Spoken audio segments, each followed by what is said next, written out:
I caught my reflection in the polished elevator doors at Memorial Health Hospital, adjusting my blazer one final time. 10 years earlier, I had left these same doors in tears after dropping out of medical school. Now, I was back, but as someone my family would never expect. Sarah Carter. A voice called as I stepped into the lobby. The board is ready for you in conference room A. I nodded, hiding a small smile. If only my father could see me now. James Carter, the celebrated surgeon who never missed a chance to tell anyone who would listen that his daughter had failed him. He loved to mention how I couldn't handle the pressure, shaking his head at every family gathering. And now, she's just working some business job, he'd say, not saving lives like a real doctor. What he didn't know was that while he dismissed me, I was quietly building something far bigger. Today, I was here to finalize my private equity firm's acquisition of Memorial Health, the hospital that defined his career. Inside the conference room, the entire board rose as I entered. Carter, Chairman Wilson greeted, standing, "We're ready to sign." I took my seat as my phone buzzed. A text from Mom, "Don't forget Thanksgiving dinner tonight. Your father wants everyone there by 6. I almost laughed. In just a few hours, I'd be sitting at that table again, enduring the same old stories about my failures. But this time, it would be different. Before we finalize, I said to the board, I want to confirm that all existing staff contracts will remain intact. Wilson nodded. Of course, though we did wonder about your insistence on keeping the surgical team. I smiled faintly. Let's just say I have a personal interest in Memorial's surgical excellence. As I signed the last document, officially becoming the new owner, I remembered the day I quit medical school. I loved medicine, but I realized my real strength wasn't fixing bodies, it was rebuilding broken systems. Instead of becoming just another surgeon, I built a company that saved entire hospitals. Congratulations, Carter, Wilson said, shaking my hand. Memorial Health is now yours. I glanced at my watch. 2 p.m., 4 hours until Thanksgiving dinner, one final dinner where they'd expect to shame me for my lost potential. One more thing, I said as I stood, I'd like the board to join me for dinner tonight. There's someone I'd like them to meet. Driving to my parents' house that evening, I felt an old ache stir. The years of being the family disappointment had fueled me, pushed me to create something they could never ignore. I pulled into the driveway, spotting my brother's Tesla parked front and center, always the golden child. Michael, the successful cardiologist, Dad's pride and joy. Inside, the house smelled of turkey and unspoken judgment. Mom gave me a distracted hug, already fretting over dinner. Dad barely glanced up from his wine glass. Sarah, Michael called, smirking, still playing with your business stuff? Dad saved another life today. What did you do? Move some numbers around? I took a steadying breath, checking my phone. The board was almost here. Actually, I began, but Dad interrupted. At least she's working, he said, sighing heavily. A pity she couldn't handle med school, all that wasted talent on paperwork. The doorbell rang. Who could that be? Mom asked, frowning. I stood, smoothing my blazer. Some colleagues of mine. I started toward the door, heart thudding with anticipation. Oh, and Dad, I said, pausing with a calm smile, they have some interesting news about Memorial Health to share. The door swung open to reveal Chairman Wilson and the entire hospital board, all smiling with unmistakable respect. Carter, Wilson announced warmly, his voice echoing through the stunned dining room. Your acquisition of Memorial Health is complete. Shall we discuss your plans for the surgical department with your father?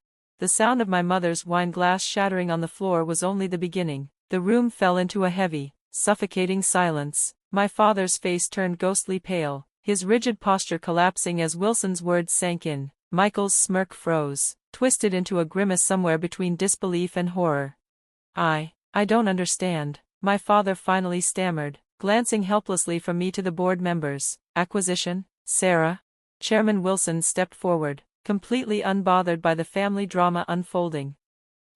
Carter, your daughter's private equity firm has been revitalizing struggling hospitals nationwide. Memorial Health is her 10th acquisition this year. My mother, still motionless beside the shattered glass, whispered hoarsely, 10 hospitals? Actually, 11, I corrected quietly. We closed on St. Luke's just last month. Michael shot up from his chair, the legs scraping sharply against the floor. This is insane. Sarah couldn't even finish medical school. How could she possibly own the hospital where you and Dad work? I finally allowed myself a small, measured smile. I finished what I needed to. Want to see the paperwork? My father's hands trembled as he set down his wine glass. Why wasn't I informed about this? I'm the head of surgery. The board operated under strict confidentiality, Wilson explained calmly. Sarah insisted it remain private until the deal was finalized. I moved to help my mother with the broken glass, but she recoiled slightly. Her wide eyes locked on me as if I were a stranger. In a way, I was. They had spent years mourning the daughter I never became, too blinded to see the woman standing before them.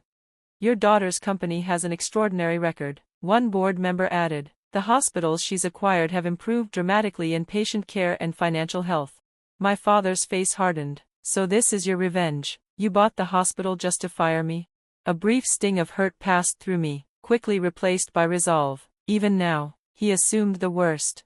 Actually, Dad, I said evenly, if you'd let me finish earlier, I was going to tell you, we're expanding the surgical department. We'll double the operating rooms, bring in new equipment, and hire more staff. Chairman Wilson nodded enthusiastically. Her proposals are visionary. Memorial Health will soon be among the top surgical centers in the country. Michael slumped back into his chair, stunned into silence. But, you're not even a real doctor, he muttered weakly. No, I agreed, holding his gaze without flinching. I'm not. I'm someone who sees broken systems and fixes them. Someone who finds potential where others only see failure. I turned to my father, who sat frozen at the head of the table. You always claimed I couldn't handle the pressure of medicine, I continued, but while you were telling the world about my failure, I was quietly building something bigger than any single surgeon's legacy. The turkey on the table sat forgotten, growing cold. The once perfectly arranged dinner had turned into a battlefield of stunned faces and shattered pride. My mother had finally finished cleaning up the broken glass, but she remained standing, as if too afraid to sit and accept this new reality. How? She asked in a shaky whisper. How did you do all this without us knowing? I thought of all those family dinners where I bit my tongue while they praised Michael and dismissed my business job. All those holidays where they never once asked what I was actually building. It wasn't difficult, I said softly. None of you ever bothered to ask about my work. You were so focused on what I wasn't, you never saw who I had become. Chairman Wilson cleared his throat politely. Perhaps we could discuss the plans for the new surgical wing over dinner. Carter, James, your expertise will be invaluable during the expansion. My father looked up at me, and for the first time in a decade, I saw something new flicker across his face, uncertainty. The power dynamic had shifted, and he knew it. Sarah, he began, but the words faltered. For once, he didn't know what to say. This wasn't about revenge. It wasn't about proving I was better. It was about finally being seen for who I truly was, not the daughter they had imagined, but the woman I had become. The board members will be staying for dinner, I said, taking my seat at the head of the table. We have a lot to discuss about Memorial Health's future. And yours too, Dad. As everyone hesitated and shuffled awkwardly into their seats, I caught my reflection in the window. For the first time, I saw what they were finally seeing, not a failure, but a woman who had built an empire on her own terms. The real question was whether they were ready to accept it. Dinner unfolded like no other before it. The perfectly browned turkey sat almost untouched as Chairman Wilson detailed my plans for Memorial Health. With each revelation, I watched the foundation of their perceptions crack and collapse. The new pediatric wing will open in spring, I explained, meeting my father's gaze head-on. We'll be bringing in technology that most hospitals can only dream of. The funding for that would be... Michael started, but his voice trailed off. 50 million, I finished calmly. That's just the first phase. My mother's hand trembled as she reached for her water glass. She had switched to water after shattering her wine glass earlier. But Sarah, how? Where did all this money come from? She whispered. I drew in a slow, steady breath, thinking of all the years it had taken to arrive at this moment. Remember that small healthcare consulting firm I started after leaving medical school, the one you all dismissed as a hobby? Dad shifted uncomfortably, likely recalling every dismissive comment he had ever made. That little venture grew into Carter Healthcare Solutions. We specialize in turning around struggling hospitals, making them profitable and better for patients. I paused, letting it sink in. Last year's revenue exceeded $800 million. Michael sputtered, nearly choking on his water. Chairman Wilson simply nodded. already familiar with the numbers. All those times you missed holidays and family events, Mom said slowly. You weren't just avoiding us? I shook my head. No, I was traveling around the country, meeting with boards, securing funding, restructuring hospitals, but none of you ever asked what I was actually doing. My father, silent since the board's arrival, finally spoke. Why didn't you tell us? The question hovered in the air, heavy with old wounds and unspoken disappointment. I set my fork down and met his gaze squarely. Would you have listened, Dad? Really listened? Or would you have just told me again that I was wasting my potential by not becoming a surgeon? His face flushed, but he stayed silent. He couldn't argue, not now, not with the evidence spread out before him and the board sitting at his table. Carter, Chairman Wilson interjected, addressing my father gently. Your daughter has transformed healthcare systems across 6 states. The medical journal is featuring her next month.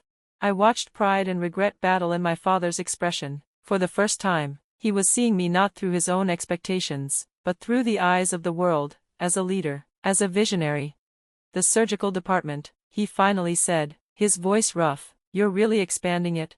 Yes, I said softly, because despite everything, Dad, you're an incredible surgeon. The department you've built deserves to grow. This isn't about punishment, it's about progress.